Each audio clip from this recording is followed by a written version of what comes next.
పూరి జగన్నాథ్ ఆలయంలో గరుడ పక్షి అనేది చెప్పారు మీరు. అవును. ఏంటి అదేంటి? అది కూడా ఒక విపత్తుకు సంకేతమా? ఎస్. ఇప్పుడు మనం చిన్నప్పటి నుంచి మనకు ఒక సూచన, మనం పల్లెటూరులో ఉన్నప్పుడు మనకు సూచన, ఎక్కడో ఒక చోట గద్దలన్నీ కూడా కలిసి తిరుగుతున్నాయంటే అక్కడ ఎవరో చనిపోయారు, ఏదో అవును. చనిపోయి ఉంటేనే గద్దలు తిరుగుతున్నాయి అవును. అని మనకు కామన్ గా సెన్స్, Yes. అది కామన్ అవును. సెన్స్. అవును. సో అసలు మీరు ఎప్పుడైనా చూడండి, స్వామివారి యొక్క శిఖరం పైన పక్షులు తిరగవు, ఓకే. పక్షులు వాలవు. ఓకే. మీరు ఎప్పుడు వెళ్ళి చూసినా, నేను అక్కడ ఉండి మరీ చూశాను కదా, ఓకే. అక్కడ పక్షులు ఎగరవు, పక్షులు వాలవు కూడా. ఓకే. ఎందుకోసం అంటే అది విమాన గోపురం మీద దాని యొక్క రేడియేషన్స్ ఉమ్. భయంకరంగా ఉంటాయి కాబట్టి పక్షులు వెళ్ళవు. అది విమాన గోపురం అని చెప్పి పక్షులు వెళ్ళవు. ఓకే. అలాంటి పూరి జగన్నాథ స్వామి దేవస్థానం మీద గరుడ పక్షులు, అది మామూలు వేరే పక్షులు అంటే గరుడ పక్షులు, అవును. శ్రీ మహావిష్ణు వాహనమైన గరుడ పక్షులు వచ్చి అక్కడ తిరిగాయి అంటే అది భవిష్యత్తులో వినాశనానికి సూచన. సో నేను అదే చెప్తున్నా కదా, పూరి జగన్నాథ్ దేవస్థానంలో కూడా హారతి ఎప్పుడు కూడా ఆరిపోదు. అంత ఉన్న హారతి సడన్ గా ఒక్కసారి ఆరిపోయింది. అది ఒకటి. ఆరిపోయింది already? ఒకసారి హారతి ఆరిపోవడం జరిగింది. దానికి సంకేతము అన్ని ఉన్నాయి.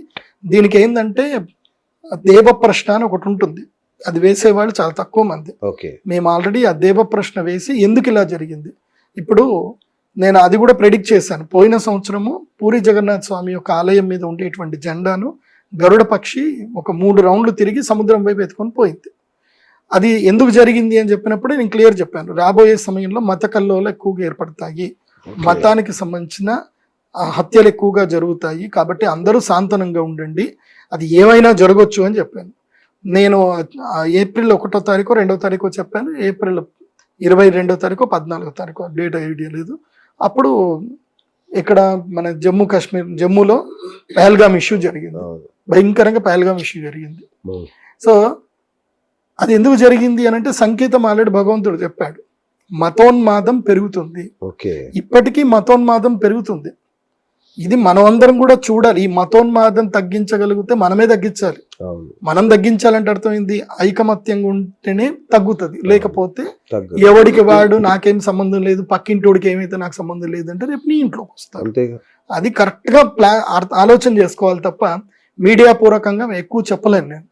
నేను ఏదైతే చెప్తున్నానో మీరు వ్యక్తిగతంగా ప్లాన్ చేసుకోవాలి. అదే చెప్తున్నా కదా, భవిష్యత్తు ఇంకో 15 సంవత్సరాల తర్వాత మనుషులు సిటీలో బతకలేరు, మనుషులు సిటీలో మణగలేరు.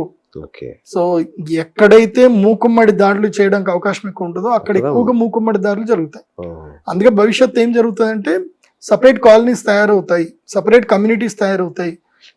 కమ్యూనిటీ వాళ్ళే సెక్యూరిటీ డెవలప్ చేసుకుంటారు. అంటే పూర్వము దుర్గములు అని ఉంటుండే, ఆయా కింగ్స్ దుర్గములు ఉంటుండే, మళ్ళీ ఇన్ఫినిటీ మళ్ళీ పాత రోజులు వస్తాయి. ఒకప్పుడు బంగారు నాణ్యాలు వెండి నాణ్యాలు ఉంటుండే, అవి పోయి కాగితాలు వచ్చాయి.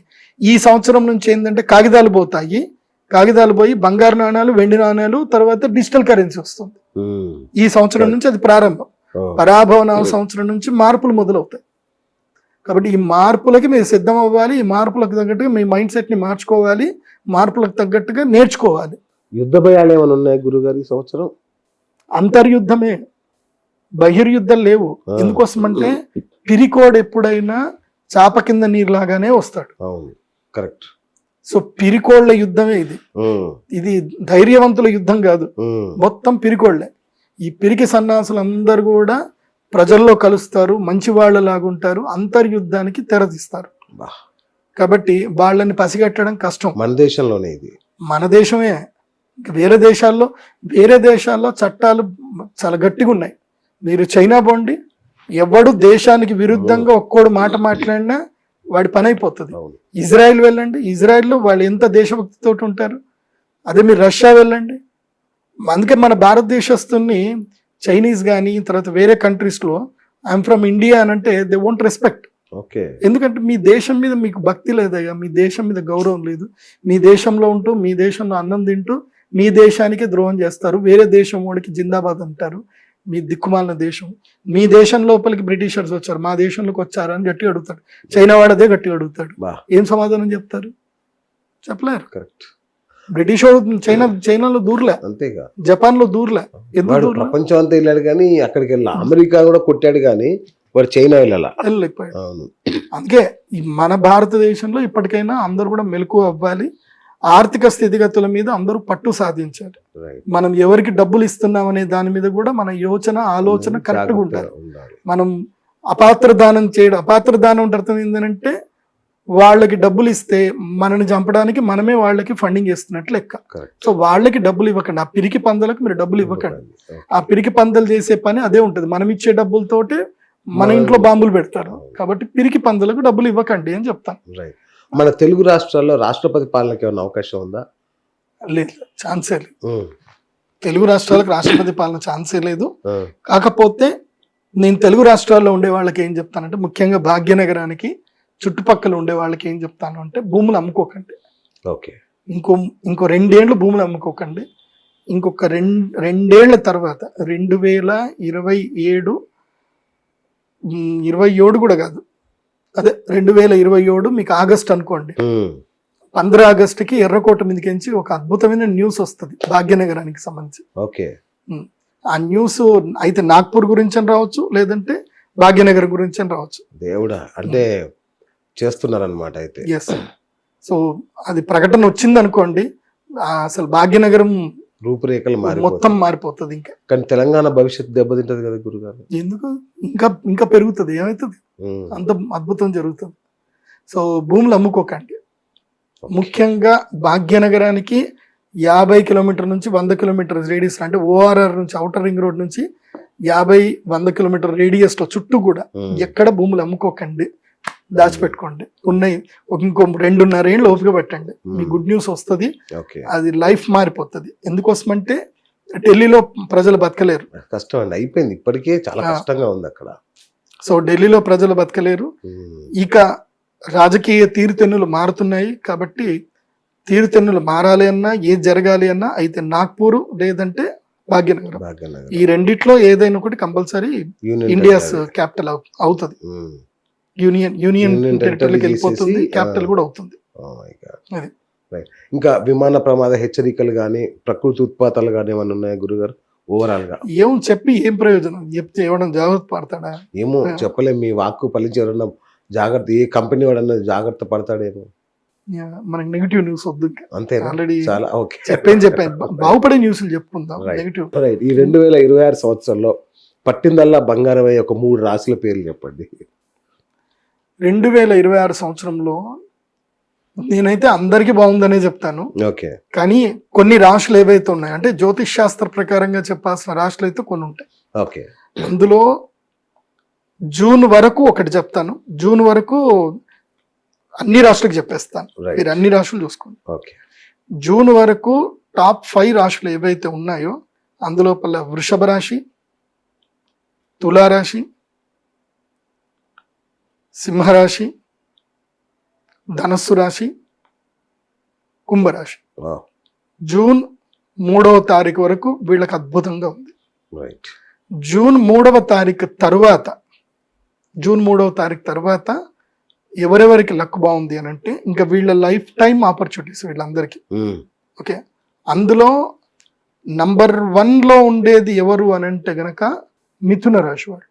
అవునా? మిథున రాశి వాళ్ళు మోస్ట్ ఆఫ్ ద నంబర్ 1 పొజిషన్లోకి వస్తారు. మిథున రాశి తర్వాత కన్యా రాశి. కన్యా రాశికి చాలా అద్భుతంగా ఉంది. జూన్ 3 తర్వాత తిరుగులేదు అసలు కన్యా రాశికి. అవి సిమ్టమ్స్ ఇప్పుడే స్టార్ట్ అయిపోతాయి. ఈ ఫిబ్రవరి నుంచి కన్యా రాశికి స్టార్ట్ అవుతుంది. కన్యా రాశి వాళ్ళు ఎంత నిద్రపోకుండా ఉంటే అంత మంచిది వాళ్ళకి. ఈ రోజుకి 8 గంటలు పడుకోండి. రిమైనింగ్ టైం మీకు ఏది దొరికినా రీసెర్చ్ చేస్తా ఉండండి. లక్ ఏ రూపంలో వస్తుందో తెలీదు. ఓకే. నేను ఏది చెప్పినా ప్రాక్టికల్ గా చెప్తా. ఓకే. కన్యా రాశి. కన్యా రాశి తర్వాత కలిసి వచ్చే రాశి ఏమిటంటే గనక మకర రాశి. మకర రాశికి మహాద్భుతంగా కలిసి రాబోతుంది. మకర రాశికి అయితే సూపర్ గా కలిసి రాబోతుంది. ఆ తర్వాత మీనరాశి. మీనరాశి వాళ్ళకి ఏంటంటే ఇప్పుడు ఏల్నాటిషన్ ఉంది. ఇప్పుడు సైలెంట్గా ఉండండి మీనరాశి వాళ్ళు. మీ టైం వస్తుంది. జూన్ 3వ తారీఖు వరకు సైలెన్స్ ఉండండి. జూన్ 3 తర్వాత మీ ఏల్నాటిషన్ ఉన్నా కానీ మీకు గురువు అనుగ్రహం ఉంటుంది కాబట్టి ఆ ఏళ్ళనాటి శని బాధలు పోతాయి. కాబట్టి మీన రాశి వాళ్ళు అప్పులు చేయకండి, అనవసరంగా అత్యాశకైతే పోకండి. ఓకే. ఒక్కటి గుర్తుంచుకోండి శ్రీనివాస్ గారు, ఎవరి జాతకంలోనైనా సరే గ్రహాలు మారినప్పుడు వాళ్ళల్లో ఆలోచన తీరులు మారతాయి. గ్రహస్థితి బాగా లేదు అన్నప్పుడు ఏంటంటే ఎవడో ఒకడు వస్తాడు, అత్యాశకు వస్తాడు. మీకు ఒక బ్రైట్ ఎగ్జాంపుల్ చెప్తాను, నా లైఫ్ లో జరిగినవి. ఇక్కడ వచ్చి కూర్చొని ఏడ్చిన క్లయింట్స్ చెప్తాను. బ్యాచ్ ఉంటుంది. ఈ బ్యాచ్ ఏంటంటే తిరుపతికి సంబంధించిన, నెల్లూరు తిరుపతికి సంబంధించిన బ్యాచ్ అది. వీళ్ళు ఏంటంటే గనక కరెక్ట్ గా డబ్బులు ఉన్న వాళ్ళని ఎవరినో చూసుకుంటారు, చూసుకొని వాడి దగ్గరికి వెళ్తారు. సార్ మన దగ్గర రేర్ ఎర్త్ మెటీరియల్ ఉంది అని చెప్తారు. రేర్ ఎర్త్ మెటీరియల్ ఉంది, ఇది గనక మనం అమ్ముకుంటే 1,00,000 కోట్లు వస్తాయని చెప్తారు. కామన్గా ఎవడు నమ్మడు 1,00,000 కోట్లు వస్తాయంటే. సార్ మాకు ఆల్రెడీ జర్మన్ కంపెనీ నుంచి మాకు అడ్వాన్స్ వచ్చింది సార్, మాకు ఆల్రెడీ స్విస్ బ్యాంక్లో డబ్బులు పడిపోయాయి. ఎన్ని? 25,000 కోట్లు డబ్బులు పడ్డాయి. వాడు స్విస్ బ్యాంక్ అకౌంట్ ఓపెన్ చేసి చూపిస్తాడు, స్టేట్మెంట్ కూడా ఇస్తాడు. ఏంటి ఇక మీరు నమ్మాల్సిందే. అంతేగా, బ్యాంక్ స్టేట్మెంట్ ఇస్తాడు, స్విస్ బ్యాంక్ అఫీషియల్ ఓపెన్ చేసి వాడి పేరు చూపిస్తాడు, అక్కడ అఫీషియల్ మీకు చూపిస్తాడు కూడా. ఇంకా దానికి మించి ఇంకా తిరుగులేదు. ఇక వాడేమంటాడు, ఆ డబ్బులు మనం విత్డ్రా చేయాలంటే మాకు కొన్ని ప్రాసెస్ ఉన్నాయి, మా దగ్గర ఆ డబ్బులు లేవు, మా దగ్గర ఇది మాత్రమే ఉంది, మీరు పెట్టుబడి పెట్టండి. ఒక 3 కోట్ల వరకు 5 కోట్ల వరకు పెట్టుబడులు అవుతాయి, మీరు పెట్టుబడి పెడితే మీకు ఎంత బాగుంటుంది అంటాడు. అన్నీ వేస్తారు, తీసుకెళ్తారు, దుబాయ్ తీసుకెళ్తారు, అకౌంట్ ఓపెన్ చేపిస్తారు, అంతా చేపిస్తారు. ఓకే, అంతా జరుగుతుంది. ఆఖరికి మెటీరియల్ తీసుకుందాం అనేసరికి ఏం జరుగుతుంది అని అంటే కరెక్ట్గా కస్టమ్స్ ఆఫీసర్స్, ఈడీ ఆఫీసర్స్ అందరు వచ్చేస్తారు. మెటీరియల్ కరెక్ట్ ఇంకేంది అప్పచెప్తున్నా అనంగా అందరు వచ్చేస్తారు, మీరందరూ అరెస్ట్ అని అంటారు. అప్పుడు అక్కడ ఒక డ్రామా నడుస్తుంది, సెటిల్మెంట్ డ్రామా. ఏమని, సార్ వదిలేయండి సార్, కావాలంటే తీసుకెళ్ళండి కానీ మమ్మల్ని ఏం అనకండి సార్. లేదు, మీరు భారతదేశానికి సంబంధించిన ఒక అద్భుతమైన దీన్ని మీరు విదేశాలకు అమ్ముతున్నారు, మీరు చట్టరీత్యా ఇది, మీరు దోషులే, మీరు అందరిని తీసుకుపోయి జైల్లో ఎత్తాము అని అంటే, లేదు సార్ వదిలేయండి సార్ అంటే, సరే ఇక మీకు లేదు మాకు లేదు కేసు, ఈ మెటీరియల్ మేము తీసుకొని వెళ్ళిపోతున్నాం. అందుకోసం అంటే ఆ సిచ్యువేషన్ అట్లా క్రియేట్ చేస్తారనమాట. ఈ మెటీరియల్ తీసుకొని వెళ్ళిపోతారు. సార్ ఏం చేద్దాం సార్, మనం ఏం చేయలేము సార్, అయిపోయింది, దీన్ని ఇక్కడికి వదిలేద్దాం సార్ అంటారు. వాడు 5 కోట్లు జంప్, 5 కోట్లు ఎక్కడున్నాయో ఏమైనాయో తెలియదు. మళ్ళీ సేమ్ స్టోరీ, వీడు వెళ్ళిపోతాడు కదా, మళ్ళీ సేమ్ స్టోరీ బుర్రా శ్రీనివాస్ దగ్గరికి వస్తారు. సార్ మన దగ్గర డబ్బులు ఉన్నాయి సార్, మళ్ళీ బుర్రా శ్రీనివాస్ని కూడా అట్లే పట్టుకుంటారు. అట్లనే ఐటీ రైడ్లు అవుతాయి, అన్నీ అవుతాయి. వాడి దెబ్బడికి జైలు పోయేదానికన్నా ఇంటికి వెళ్ళి కారం అన్నం మన తినచ్చు కదా, జైల్లో ఉండి చెప్పకూడదు తినేదానికన్నా ఇది అయితే బెస్ట్ కదా అని చెప్పి వాడు వెళ్ళిపోతాడు అనమాట. తీరా చూస్తే ఆడ రేర్ ఎర్త్ మెటీరియల్ ఏది ఉండదు. ఇది సో నేను మీ అందరికి చెప్పేది ఏంటంటే, మీ లైఫ్ లోకి మురళి అన్నటువంటి ఆ పేరున్న వ్యక్తి ఎవడైనా మీ లైఫ్ లోకి వస్తే, ఆ రేర్ ఎర్త్ మెటీరియల్ అని కనుక వస్తే గనక చీపురు కట్టబెట్టి కొట్టండి అండి.